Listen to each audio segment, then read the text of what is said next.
Welcome to dear student. मैं इसके कुशवाहा। इसमें आज हम जो जीव विज्ञान के हमारे कुछ वन लाइन क्वेश्चन है, हम आपको वन लाइन क्वेश्चन आपको समझाऊंगा। और इसमें वन लाइन क्वेश्चन में हम सारे बहुत ही अच्छे जो मैंने जो हमारे जो ऑप्शनल क्वेश्चन आते हैं, जो स्टार्टिंग में 6-7 क्वेश्चन आते हैं ऑप्शनल, तो उनको कवर करने के लिए ये जो मैंने पार्ट बनाया है और मेरा वन लाइनर भी आपको प्रोवाइड होता रहेगा और टॉपिक बाय टॉपिक मेरा तो चल ही रहा है। तो आप मेरे साथ लगे रहिए और मैं आपको बहुत ही अच्छा नॉलेज यहाँ से इस प्लेटफॉर्म से बहुत ही अच्छा आपको नॉलेज यहाँ पे प्रोवाइड कराऊंगा। तो जो हमारा ये है, इसको शुरू करने से पहले मैं आपको एक बार और बेखबर कर दूं कि हमारा एक चैनल चल रहा है। हमारा छोटा जो स्टूडेंट है वो एक चैनल चला रहा है, जो आप लोग जानते होंगे सतंद्र सर को। ये इसका सीखो नॉलेज एक चैनल है, उसमें ये छोटे बच्चों को गणित पढ़ाता है और उसमें गणित जो छोटे बच्चे होते हैं काफ़ी बेटर उस चैनल के माध्यम से सीख सकते हैं। आप सीखो नॉलेज यानी उसकी स्पेलिंग है सीखो नॉलेज।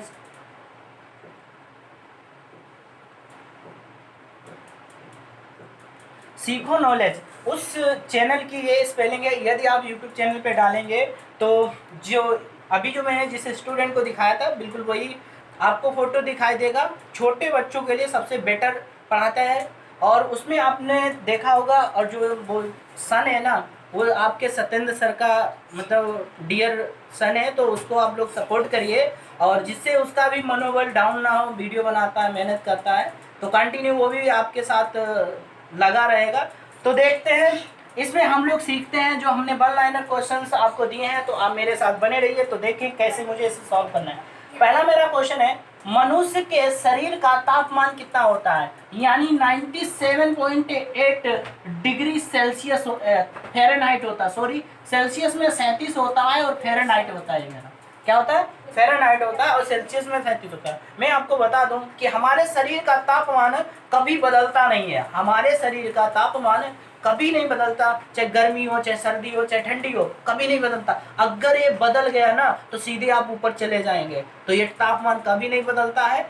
अगर आपसे कोई क्वेश्चन करे कि बताइए कोई व्यक्ति है जो एक बर्फ की जगह पर मतलब बर्फ वाले स्थानों पे जाता है और वहां पे जाने के बाद उस व्यक्ति का टेम्परेचर जो होगा वो कितना हो जाएगा, तो आपको क्या कहना है? टेम्परेचर उसका हमेशा स्थिर रहता है, कभी नहीं बदलता है। तो दोस्तों ये हमारा जो टेम्परेचर है फ़ारेनहाइट है। इससे ऊपर हो जाता है, 100 डिग्री क्रॉस हो जाता है तो फीवर काफ़ी तेज आ जाता है। तो अब मेरा दूसरा जो है, शरीर में पसलियों की संख्या कितनी होती है? यानी हमारे शरीर में पसलियों की संख्या कितनी होती है? तो आपको बता दें 12 जोड़ी पसलियों की संख्या होती है। और इसको 12 जोड़ी होते हैं। अगर संख्याओं की बात करें तो इसके 24 हो जाएंगे। बोलो कितना हो जाएगा? यानी 24 हो जाएगा। बोलो कितना होगा? 24 होगा। क्लियर? उसके बाद में हमारे शरीर में कशेरुकाओं की संख्या कितनी होती है?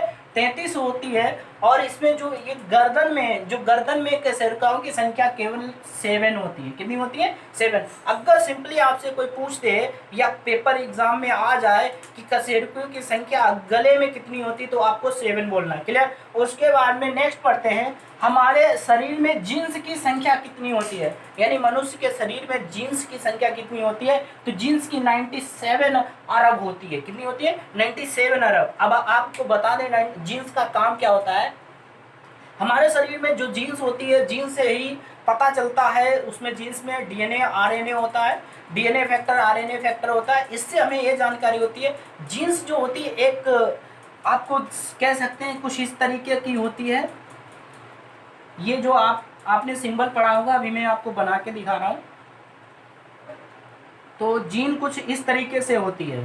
क्लियर? इस तरीके से होती है। तो इसमें जो इस पे ये जो पॉइंट ऐसे ऐसे बहुत सारे निशान लगे होते हैं, ऐसे ऐसे निशान लगे होते हैं, ये जीन्स की संख्या को डिनोटेड करते हैं। ये सर्कुलाकार होती है और सर्पिलाकार होती है, लिपटी हुई होती है। इसमें आरएनए डीएनए होता है। मैं आपको ये भी बता दूं कि जीन्स का ही काम होता है कि एक पीढ़ी से दूसरे पीढ़ी में जो गुण होते हैं उसको ट्रांसफर करता है, क्योंकि यहाँ पे डीएनए और आरएनए इसका क्या करता है? हेल्प करता है। जीन्स में लिखा होता है कि बच्चा कैसा होगा, गोरा होगा, काला होगा, पीला होगा, कैसा होगा, या मोटा होगा, पतला होगा, यानी कितना बुद्धिमान होगा। ये सारी चीजें जीन्स में राइट होती हैं।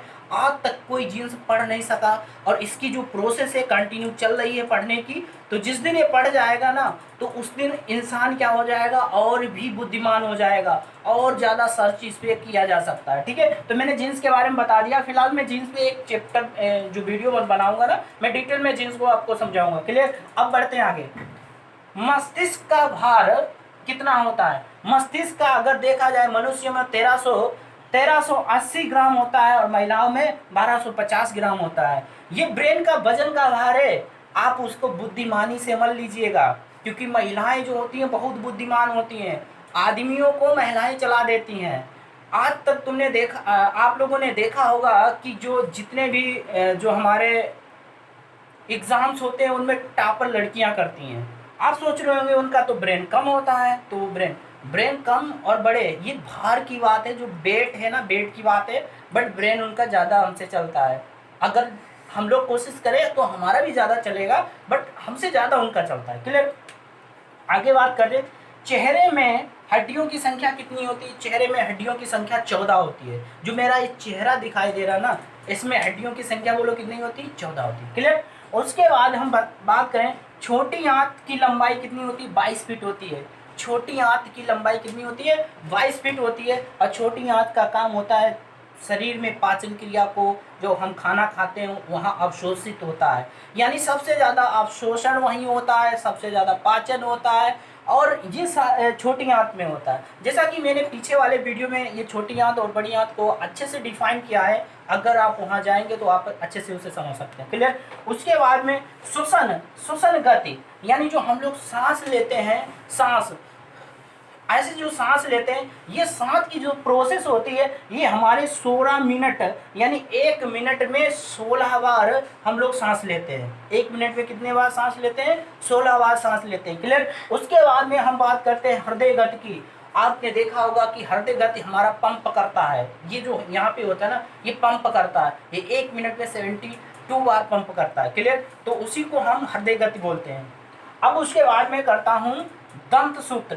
ये दंत सूत्र मेरा जो दिया गया है वो क्या होता है?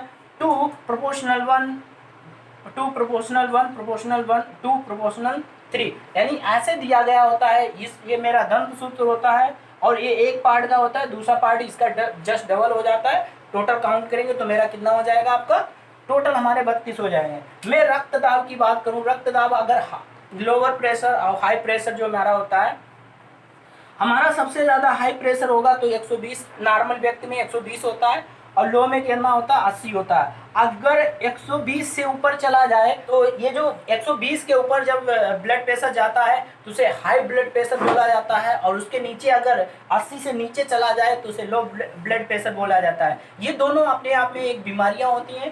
तो अब ये जो मेरे आगे के कुछ क्वेश्चन हैं, इनको भी हम लोग देख लेते हैं उसी के आगे। तो क्या दिया गया है? लार किसके पाचन में सहायक होता है? यानी जो लार होता है हमारे मुंह में, जो लार होती है वो किसके पाचन में सहायक होती है? तो बेटा ये स्टार्च के पाचन में सहायक होती है। क्लियर। उसके बाद में मेरा दिया गया, मानव रक्त का पीएच मान कितना होता है? 7.4 होता है। इसका क्षारीय होता है। क्या होता है? इसे क्षारीय बोला जाता है। इसका स्वाद नमकीन होता है, नमकीन होता है। जो भी क्षारीय होते हैं वो कैसे स्वाद में कैसे होते हैं? नमकीन होते हैं। कभी अपना ब्लड चूसा है? अपने जब उंगली कटती है तो हम लोग मुंह में रख लेते हैं, देखा है? तो देखा होगा कि उसका जो ब्लड का जो मतलब स्वाद है ना, वो कैसा दिखाई देता है? नमकीन दिखाई देता है। जब भी हम लोग कटते हैं तो मुंह में रख लेते हैं। क्लियर। उसके बाद में लार में कौन सा एंजाइम पाया जाता है? लार में कौन सा एंजाइम पाया जाता है? तो बेटा टाइलिन नामक एंजाइम पाया जाता है। क्या पाया जाता है? टाइलिन नामक एंजाइम पाया जाता है। गुणसूत्रों की संख्या अगर बोला जाए तो 23 जोड़ी गुणसूत्र होते हैं। कितने जोड़ी गुणसूत्र होते हैं? 23 जोड़ी। और अगर इनकी संख्या की बात किया जाए तो 46 होता है। क्लियर। कितना होता है? 46 होता है। यहाँ पे संख्या लिख के आए तो 46 पे आप टिक करिएगा, जोड़ी पे नहीं टिक करिएगा। क्लियर। उसके बाद शरीर में पानी की मात्रा कितने % होती है? शरीर में पानी की मात्रा 70% होती है। कितने? 70%। अगर मैं कहूँ पूरे शरीर का कितनी % ब्लड होता है, जो कितने % ब्लड होता है, तो केवल 7% ब्लड होता है पूरे शरीर का। क्लियर। उसके बाद में हृदय का भार कितना होता है? यानी 300 ग्राम। पुरुषों में होता है, महिलाओं में 250 ग्राम। बहुत महिलाओं के साथ नाइंसाफी हो रही, उनका हृदय भी कमी है। क्लियर। उसके बाद सुनने की क्षमता, यानी 220 से 120 डेसिबल जो मेरी सुनने की क्षमता है, अगर इससे ज़्यादा कहीं अगर ध्वनि हो गई तो हमारे कान के पर्दे फट जाएंगे, हम सुन नहीं पाएंगे। और उसके बाद अगर इससे नीचे अगर हो जाएगी तो भी हम नहीं सुन पाएंगे। जो इससे नीचे होती है वो केवल और केवल चूहे, सांप, यानी जो भी हमारे जानवर होते हैं ये सारे सुनते हैं। जैसे आपने देखा होगा कभी भूकंप आता है, क्लियर, तो क्या होता है, जानवर जो होते हैं ना अपने जो जहाँ बंधे होते हैं या जहाँ रहते हैं वहाँ पे तड़बड़ मचाने लगते हैं। जैसे आपने देखा होगा जो चिड़िया होती है वो चहकने लगती हैं, यानी वो क्या करती हैं, वो 20 डेसिबल से नीचे की भी आवाज को क्या कर सकती हैं, सुन सकती हैं। क्लियर। जितने वायुयान उड़ते हैं उनकी आवाज़ों को सुनने के लिए उनकी आवाज़, इसकी फ्रिक्वेंसी जो होती है वो इससे काफ़ी डबल होती है। क्लियर। तो आज का वीडियो हमारा जो यहीं तक था और हमने काफ़ी अच्छा आपको बता दिया है, आपने काफ़ी अच्छे से समझ लिया। तो वीडियो देखने के लिए धन्यवाद।